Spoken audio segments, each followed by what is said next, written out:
So I'm gonna be talking about the NBA playoffs so far that have happened in this video, the 2023 playoffs. Haven't had a ton of time for videos lately, but first round's going on. It's been pretty cool and exciting so far. Just want to go into some stuff and how each series is going. We'll start off in the East, Bucks versus the Heat. That series is currently 1-1. So obviously the major factor being Giannis and how he's injured. Now, I thought he was going to play game two because Giannis is one of those guys that he's just going to strap it up and just try to go, but clearly, it's that level of injury to where he missed game two. Bucks still blew him out. Wasn't really close throughout him. They were up by as much as like 36.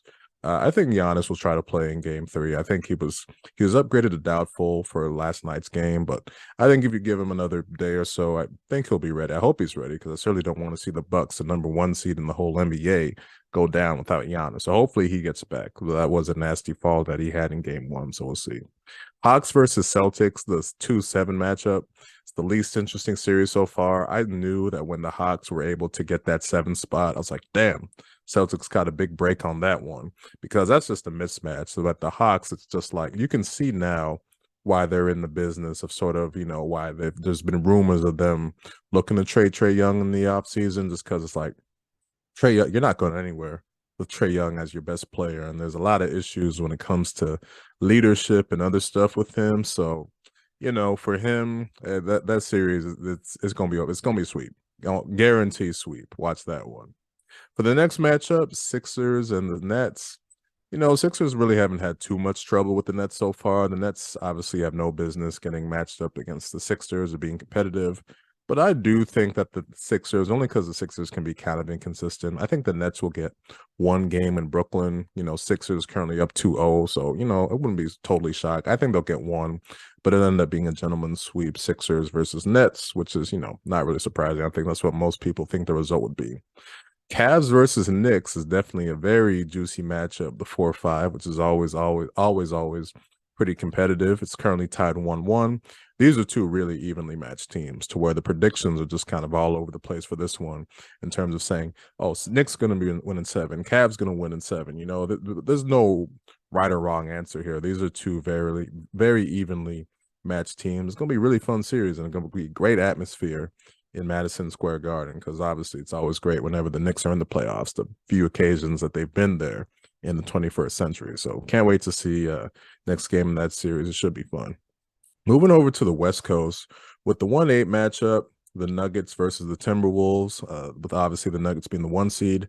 Timberwolves really didn't have much of a chance in game one. They did not have a ton of, there was only had a day in between their win to get in from the play-in, and then they got to play a day later and play freaking Denver. Denver had all the time in the world to rest and all that kind of stuff. So they blew them out in that game. The game two was last night. Looked like it was going to be another blowout, another wipeout, but Timberwolves made something of it. Anthony Edwards had an unbelievable game to where the game was actually in doubt in the second half. Timberwolves came back to take the lead, but Nuggets end up winning. Nuggets have been looking pretty good. I mean, they've definitely been slept on in the Western Conference with how many people are choosing, like the Lakers, the Warriors, the Clippers, Suns, and all that. But the Nuggets, they're showing that they're number one for a reason. Got that 2-0 lead, and obviously I think they'll win the series. I think Timberwolves will get a game. It'll be a gentleman's sweep. The 2-7 matchup, Grizzlies versus the Lakers. Now, as a Laker fan, I was loving game one. Lakers go on to win that game, really pull away in the fourth quarter. Big story coming out of that, though, was how Ja was injured. So I think, oh, man, for game number two, if you can get this one, series pretty much over. You can coming back from 2-0 when you got AD and LeBron and coming back with the home court advantage. Lakers absolutely stunk it up in the first half last night or yesterday afternoon. I was really disappointing to see just because they just did not rise to the moment to where it's all like the series is right here. You can win the series right here. The only way that Memphis can get you is if they out effort you. And they did, although it might be more than effort, just because over the past 2 years, they've had a better winning percentage without Ja Morant than with him. And, Ja Morant's got a whole lot of his other issues to deal with and all that kind of shit. But regardless, for whatever reason that he is out, they have been play. They do play well. And they do manage to win games. So, it's going to, Lakers put themselves in a position to where it's like, obviously it's no slam dunk that they're going to win this series. They're in a favorable position, but don't let them go and lose game three because that would be very disappointing. But yesterday, they just didn't come out with the effort. They played like a team that was satisfied in getting a split on the road, which, that's what you can hope for when you go into a series like this. But it's definitely a missed opportunity to put a real stranglehold on the series. But the 3-6 matchup, the Kings and the Warriors, currently 2-0 in favor of the Kings over the Warriors. Been a really fun matchup to watch. Great atmosphere. Both of these games have been great. First game came down to the wire. Second game was really good also, but obviously everyone knows what's happening in the second game. Draymond with the stomp heard around the world gets suspended. I don't think it's a slam dunk in terms of, obviously people's opinion in terms of should he got suspended, at least in terms of my own personal opinion. I mean, I can see both ways from it in terms of suspending him because of what the league said, past transgressions in terms of, all the hiccups he's had in the past behavior, all that kind of stuff, whatever analogy you want to use. So I can get it from that perspective. But I can also see in terms of not suspending him, it's like, well, you threw him out of the fourth quarter, and rightfully so. It was a flagrant two foul, even though it was a dirty play on Sabonis. But regardless, he got ejected in the game, fourth quarter. He missed that game, got a technical foul. It's like, why not just leave it at that? But I think in addition to the previous, behavior in terms of the incidents he's had in the past over the years, the fact about what he did during the game before he got officially ejected, egging on the crowd, and it was kind of an ugly situation. And he did something like that last year against Memphis where he got ejected and he was just acting a fool and running all around the arena WWE style. So I think with the commissioner in attendance, he said, all right, fuck that. I'll have to throw you out to show you a lesson.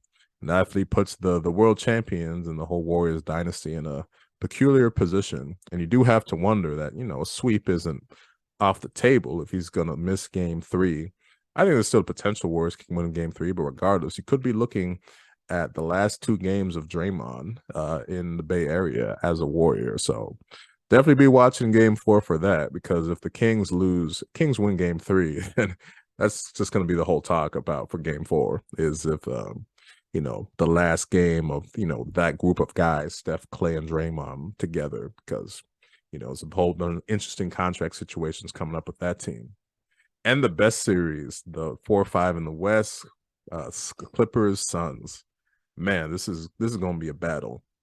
Clippers obviously come out, win game 1. Kawhi is unbelievable. Russell Westbrook has the best 3 for 19 game ever in terms of the impact he had at the end of the game. Game 2, Suns definitely played better, played with more force, even though it was looking very shaky for them in the first half. I think they were down by like 15 in the first half, but second half they really turned it on. Devin Booker played unbelievable in the second half. KD played great. Chris Paul made big shots at the end. They were able to win, but I think when I see this game, it's just like, man, the Suns really, and it's the price you pay for trading for Durant, they have no depth to where their starters are playing huge minutes just to get these games out. And it was a game. The game was not a blowout by any means, even when the Suns sort of took control in the second half. They're only up by, I think at max, it was like 7 or something like that in the fourth quarter. And it's like, you gotta keep playing, because they were in a position in game 1 where came back and took a 7-point lead. And, before you know it, it was gone. And, in the fourth quarter, it was, kind of back and forth, and they weren't able to pull it out. But I think the Suns' depth is a real issue. And also the Clippers, it's been a very impressive performance by them. To where you look at them, the way Kawhi's playing, he looks unbelievable. Like back to like 2019, Kawhi Leonard in the playoffs with Toronto. You look at it, it's like, man, if somehow they could get Paul George back and if he can play still at an all-star level, they would definitely be major championship contenders. They look really good with the depth that they have. They have a lot more depth than the Suns have. They just both have polar opposite problems. Suns have the star power, but they just don't have a lot of depth. They need to get Cameron Payne back. And the Clippers, they got the depth, and obviously they got the one superstar, but they need another, not even superstar, they need a star to go with Kawhi Leonard and then be real contenders. But that series, game 3 is tonight. That's going to be a great matchup to watch. It just sucks that this is a first-round matchup, because you're like, man, both of these teams are championship worthy right here. They can both win it all, but one of them season is going to be ending in the first round, and that's going to be really disappointing for whatever team that is. But this is definitely going to be the best series of the playoffs. 4-5 matchups are obviously always great, but this one, in terms of the star power and the stakes, in terms of, what these teams need to do in order to have a successful season. It's really championship or bust for both of them. This is going to be a great series. Too bad it's the first round, though. So that's my look into the playoffs so far. Lots of fun matchups, lots of fun storylines. Sucks that injuries are taking their toll with Giannis and Ja Morant.